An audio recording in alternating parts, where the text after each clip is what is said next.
Төв аймгийн соёлын салбарын залуучуудын хөгжлийн зөвлөл үзүүлж байна. Би ерөөсөө үнэн байхыг л хүсдэг. Үнэн агаад бусдыг хүндэлдэг.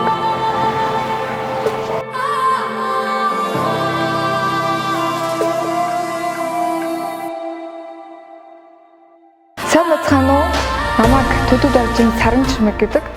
Би 2013 онд олон улсын бизнес технологийн зохиомж дээд сургууль буюу одоогоор ECL урлагийн зохиомж дээд сургуулийг олон улсын сэтгүүлч мэргэжлэр төгссөн. 2013 онд зохиомж дээд сургуулийг төгсөөд жил гарan завсарласан. Өвчний улмаас тэгээд 2015 оны сүүлээс эхлээд Төв аймгийнхаа 100 мод сумын TBS телевизэд анхлан ажилд орж байсан. Тухайн үед намайг халуун сэтгэлээр хүлээж авсан хамт олонтойгоо ажиллаад одоо 7 дахь жилийн нүрийг үзэж байна. Би айлын 4 дахь хүүхэд. Миний аавыг Галсангийн Төдмөд орж гэдэг. Төрсөн ээж маань багад өнгөрсөн л дөө. Гэхдээ би их азтай л да. Одоо энэ ээж маань намайг хойд ээжийн сэтгэлээр хандаагүй. Өөрийнхөө төрсөн охиноос ч илүү хайрлаж өсгсөнд баярлдаг. Аав ээж хоёр маань барилгын инженер буюу архитекторч, байнгын хөдөө явдаг, барилга барьдаг, дандаа эерэг энергийг түгээдэг хүмүүс байсан. Бага байхдаа би ээж аав хоёр шиг болно доо. Эсвэл ээж аав хоёр шиг юм хөдөлмөрч хүмүүсийн талаар мэдээлэл бэлтгэж ард иргэдтэй эерэг мэдээллийн гүүр болно гэж би яагаад ч юм 10 настай охин их мөрөөддөг байсан. Мөрөөдөлтөд хүрчээд одоо Төв аймгийнхаа 27-аас мөр яваад хөдөлмөрч иргэдийнхаа талаар мэдээлэл бэлтгээд бусдад урам зориг өгөх юм тэмүүлэл дүүрэн байдаг. Хүмүүс их сонин аливаа зүйлийг хэд өөрийнх нь анхаарал төртгөр шүүмжлэх гэдэг талтай л да. Анх 2015 оноос эхэлж ажиллахад маш их шүүмжлэлд өртөж байсан. Яагаад энэ мэргэжлийг сонгосон юм? Чи муу анч гэдэг юм уу? Тэгж хэлэхгүй мөртлөө гадна төрхөөр нэг шүүмжилж уруулны будагны өнгийг хүртэл анзаарчихсан л да. Асар их шүүмжлэл, доромжлол гэх юм уу? Тэр зүйлийг амсны хүчинд өнөөдрийн Саран Чимэгийг бий болгож чадсан. Гэхдээ би эзэж шантраагүй. Яагаад гэвэл багаасаа мөрөөдсөн мэргэжлээрээ орон нутагтаа жинхэнэ Саран Чимэг гэдгийг хинбэ гэдгийг харуулахын тулд ажиллаж эхэлсэн учраас шантрахыг хүсээгүй.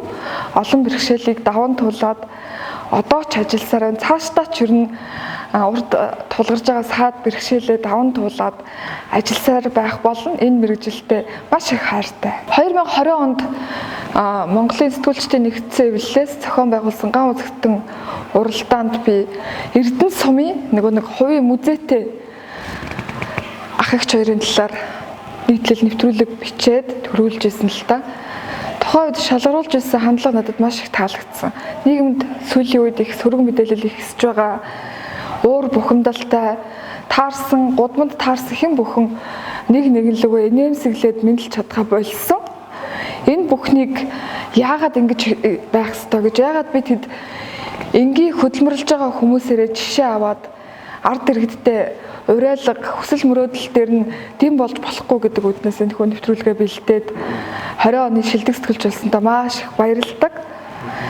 Тухайн үед уралдаан зохион байгуулж ирсэн хүмүүс маань ч гэсэн хэлж байсан. Ямар өөдрөг, өөртөө ихтэй, ямар мундагаар харж сэтгэсэн юм бэ гэд надад илүү их цаашаа ажиллах урам зориг өгсөнд маш их баярлалдаг.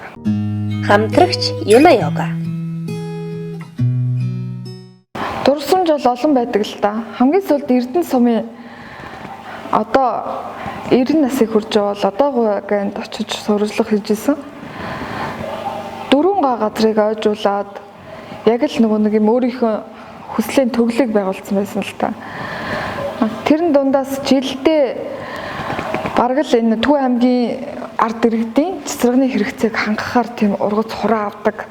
Өөрөө эерэг хандлагатай хөдөлмөрч яг тэр өвөөгийн тэр төгөлд очиход ямар ч тийм стресс, уур бухимдал, өвчин зовлон байхгүй бүх зүйл гэрэл гэгээтэй хамгийн тансаг харагдаж байсан. Тэгэхээр яг л тийм хүмүүстэй үргэлж хамт баймаар ч юм шиг, яг л тэр агшинд байнгын мэдээлэлээ бэлтгэмээр ч юм шиг санагддаг. Яг энэ жишээ бол олон би 8 жүжигний зохиол бичсэн.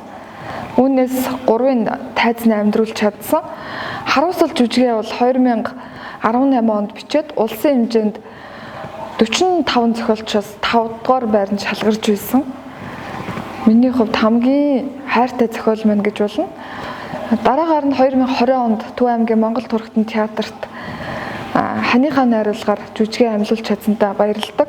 Би нэг ахта 5 жилийн өмнө ярилцж байсан. 45 настай мөртлөө асгартал уйлаад яриа өгч байсан тэр ахыг ерөөсөө огт мартдаггүй. Архинд донтсны улмаас залуу насаа үгүй хийчихсэн.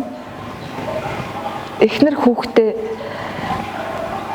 тухайн үедээ архиталтаас болоод гомдоогоод явуулчихсан. Эргэж хизээч эвлэхээргүй тийм амьдралтай болчихсон тэр ах байсан. Өөрийнх нь буруугаас болоод өөрийнх нь үр хүүхэд гэмтчихсэн. Тэрэндээ маш их гэмшдэг. Тэр ахын амьдралаас улбаалаад бичиж эхэлсэн. Ер нь арх гэдэг зүйл ямар хар мөртэй юм.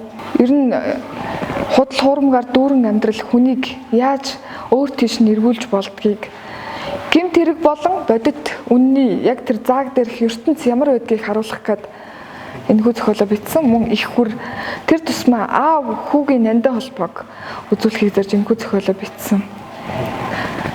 Энэ гэмт хэрэг болон архиталтаас сэргийлэх зорилготойгоор бичигдсэн зохиол маань биелэлээ олж хүмүүст нэг бодол ухаарлыг өгсөн байх гэдэгт бас итгэдэг.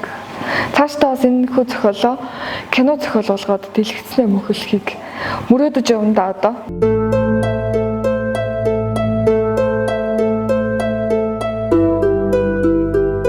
We love Төв аймаг. Ерөөсөө шантраал нэг минутын дараа мартчихдаг шүү дээ. Тэгэл ер нь их өөдрөх хүн л дээ. Ямар ч зүйл тохиолдсон, ямар ч хүнээс хандлага гарсан 1 минутын дотор өөрийгөө тайвшруулж чаддаг. Яагаад би ер нь шантрах хэвтэй? Яагаад би өөрийгөө стресстүүлэх хэвтэй юм бэ? Би өөрөө гэгээлэг байж үр хүүхэд маань сайн явна. Би өөрөө эргэн тойрныхондоо гэрэл түгээж байж энэ нийгэм сайхан болно гэдэг үүднээс өөдрөг байхыг хичээдэг. Би өөрөө ч өөдрөг хүн. 2018 оноос эхлээд хайраар дүрэн зүрх гэд аяныг зохион байгуулад нийтдээ 2000 гаруй иргэд оролцоод 370 гаруй хүүхдэд тусалж байсан. 8 үнийг ажлын байранд зуучилж байсан. Хүүхдүүдэд туслахын хажуугаар гэрэл гэгээ нэмж сурах сонирхолтой хүүхдүүдийг тэр газар нь зуучилж хүүхдэд хэрэгтэй зүйлээр бэлэг барихыг хүссэн. Мөн 2021 онд бол 200 хүүхдэд гарын бэлэг битмий өгч байсан бол яг өрх толгойлсон 25 ээжид нүүрс түлээ хүнс хэрэгтэй зүйлээр нь тусалж байсан. Тэгэхээр нийтдээ нэг 600 гаруй хүнд бол хүрч байсан. Үүнээс яг миний ажилд зуучлж өгч байсан залуучууд одоо тухайн салбартаа бас манлайлаад ажиллаж байгааг харах их сайхан байдаг. Би өөрөө өсвөрийн сэтгүүлч дуулан ажилуулдаг. Өөрөөсөө бага насны өөрөөсөө дүү хүмүүстэй их ажилдаг л да. Тэднийг би аль болох хөндлөж, аль болох ойлгож харьцахыг хүсдэг. Хамгийн гол нь ажиглагдж байгаа нэг зүйл нь өөртөө итгэлгүй болцсон байдаг. Өөртөө итгэлгүй хүүхэд, итгэлгүй залуучууд өөрийнхөө үндсэн давуу талыг хэзээ ч мэдэрч чадахгүй. Үнэхээр нийгэмд манлайлах ёстой хүүхэд байсан бол би чадахгүй даа гэдэг тийм өгөгдлөөр өөрийгөө цэнгэлждэг. Тэгэхээр тэр хүүхдээс хэзээч гэрэл гэгээ яг жинхэнэ тэр хүн гарч чаддгүй. Тиймээс өөртөө итгэл нь бүх юм унтарсан хүн чинь бусадтай ч гэсэн тийм хар одоо тийм сөрөг байдлаар харьцах гэдэг. Тиймээс эцэг эхчүүдийгээ ч гэсэн хүүхдтэйгээ байнга нээлттэй ярилцж байгаасаа хүүхдийг өсвөр наснд хүрлээгээд тоохгүй орхилгүй мөрөөдлийг нь дэмжиж өөртөө итгэлтэй байлгахад анхаардаг байгаасаа хүүхэд бүр инээмсэглээд өөрийнхөө дахин давтагдашгүй давуу талыг мэдэрдэг байгаасаа яг энэ дээр л жоохон гал асаагаад өгчих юм бол манай ирээдүйн үнэхээр гэрэлтэй. Би энийгээ дэмждэг, хүчрэхэг чадaltaй, маш гайхалтай. Би өөрөө ч тэр хүүхдүүдээс суралцахад бэлэн тийм гоё. Тийм гэгээлэг хүүхдүүд, залуучууд бол зөндөө төрж байгаа. Хамгийн гол нь өөртөө итгэлийг унтраачдаг. Жишээ нь юу гэдгийг би дуучин болмоор чи дуучин болж чадахгүй. Би энийг хиймээр чи чадахгүй чи өөр юм хий. Чи тэргээр ажиллахаар хэцүү чи эмч бол гэд үзэл бодлоо тулгаад хүүхдийн өөртөө итгэлийг унтраачдаг шүү. Тэгэхээр залуусайгаа, дүүнрийгаа бидний ирээдүй болоод төрж гарч ирж өндийж байгаа бүх хүмүүсийг гэрэл гэгээтэй өөртөө итгэлтэй хүч чадалтай байгаасай л гэж чин сэтгэлээс хүсэж байна. Сүүлийн 7 жил би Төв аймгийн хаан үйл явдал бүрийг сурвалжилж байна. Маш гайхалтай өөрчлөгдөж байгаа.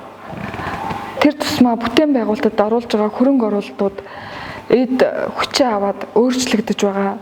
Иргэд данч мэдээлэл дутагмаас ч тэр юм уу дандаа сөрөг талыг хардагт миний хувьд харамсдаг.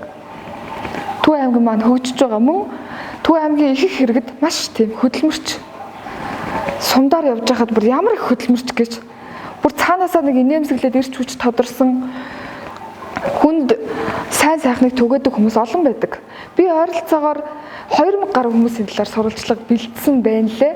Цаашдаа ч олон хүмүүсийн талаар сурвалжлана гэж боддог. Миний холын зорилго том объект бариад өөрийнхөө үйл ажиллагааг явуулаад 50-60 хүнийг ажлын байраар хангахыг мөрөөддөг. Мөрөөдөлтөд ч хүрнэ гэж бодож байгаа. Хамтрагч Юна Йога.